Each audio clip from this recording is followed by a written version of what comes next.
So what's up, Dread Manila once again mga kapatid. For today's video ay repair session naman ang gagawin natin. So ipapakita ko muna ang buhok ng ating kliyente. Bali nandito na siya. Ito po ang buhok niya.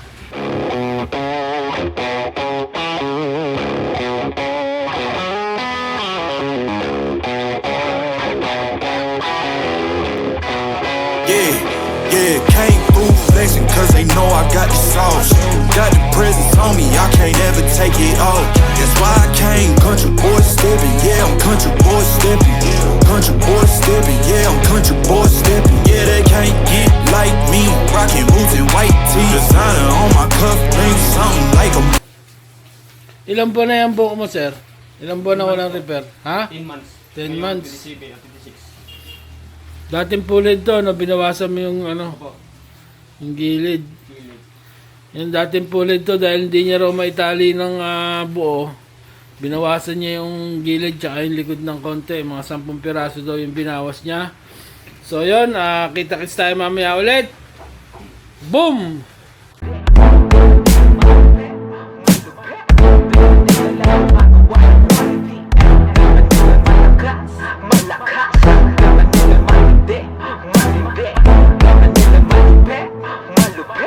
Dread Manila lang gumagawa ng quality. Boom! Bali dating 85 pieces to, naging ano na lang, 75 pieces na lang dahil binawasan niya nga yung ano, yung gilid tsaka yung likod mga kadibil. So yun, umpisahan na nating i-resectioning ulit. Tapos niyan ay pwede na nating i-repair. So kita-kits tayo mamaya pagkatapos i-resectioning. Yun mga kadibil, dahil sa lakas ng ulan, may client pa naman tayo. Ayan, may client pa naman tayo dahil sa lakas ng ulan. Ito ang nangyari sa atin. Pinapasok na tayo ng tubig dito sa shop. Bahang-baha na. Dito naman sa kusina, talaga namang umaapaw na mga kadibil. Ayan o, umaapaw na tubig. Ayan o. So yun,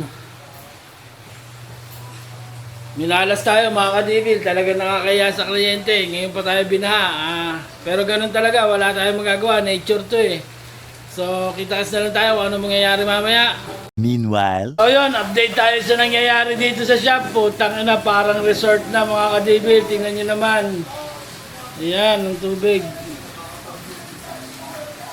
Tanginang yan, hayop na yan. Problema ko na lang to, taon-taon. Grabe, ang lalim na ng baha, mga kadibil, hanggang tuhod na. Ay, hanggang tuhod, hanggang talampakan pala.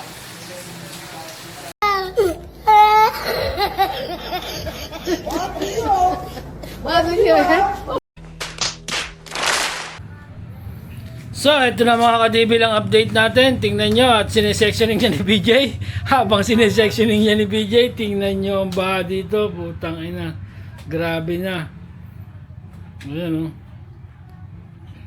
Ayan o. Ayan. Instant swimming pool na kami dito. Putang inang yan. Grabe. Tapos wala pang tigil yung ulan. Lalim na yan mga kadibil. Siguro mga lagpas tao na yan.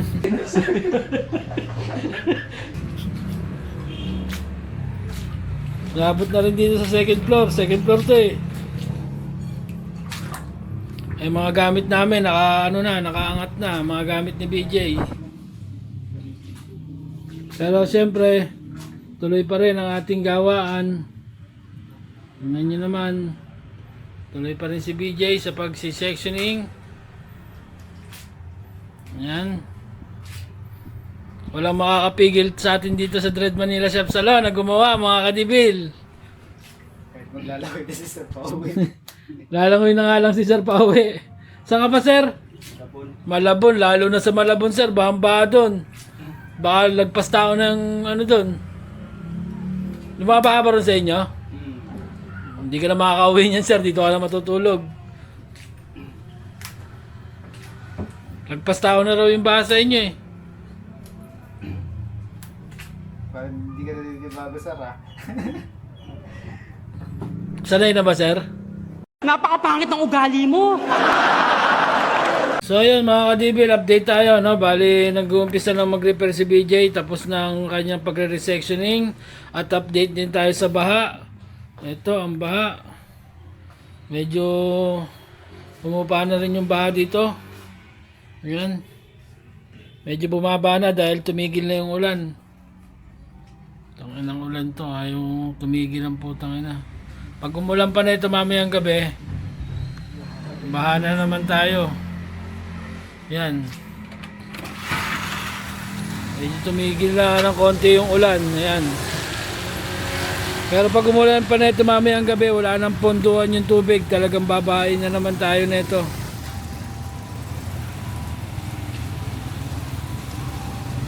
So yun mga kadibir, yun na muna yung update natin.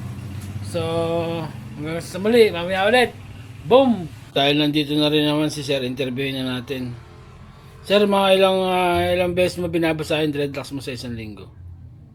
Ano sa'yo? 3, 4. 3-4? Po.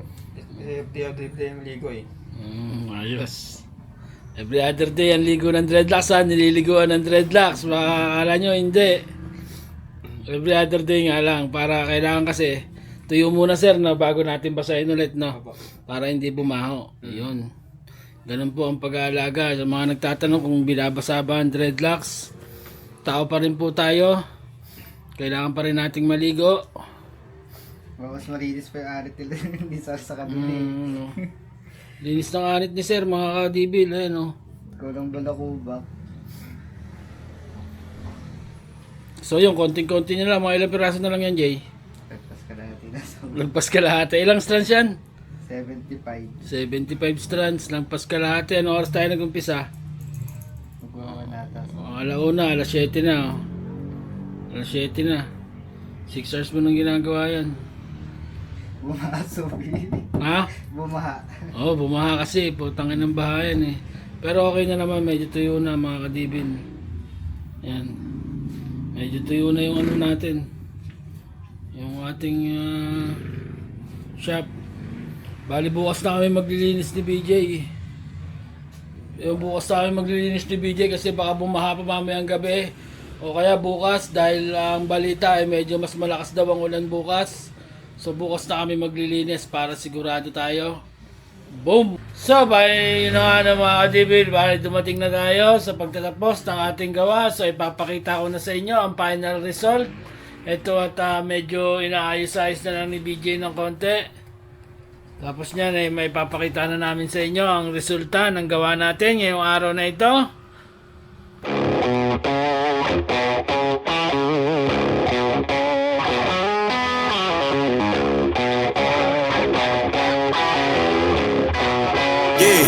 Yeah, came through flexing cause they know I got the sauce. Got the presents on me, I can't ever take it off. That's why I came country boy stepping. Yeah, I'm country boy stepping. Country boy stepping, yeah, I'm country boy stepping. Yeah, they can't get like me. Rockin' boots and white tee. Designer on my cuff link, something like a Moby. Country boy stepping, yeah, I'm country boy stepping. Country boy stepping, yeah, I'm country boy stepping. Artist out the ranch, I just told you that I'm bout it. I might take offense if you tell me that you doubt it. That's just what it is, yeah, I'm known to make it rowdy. Then I'm for the fit, and I drive a wide body.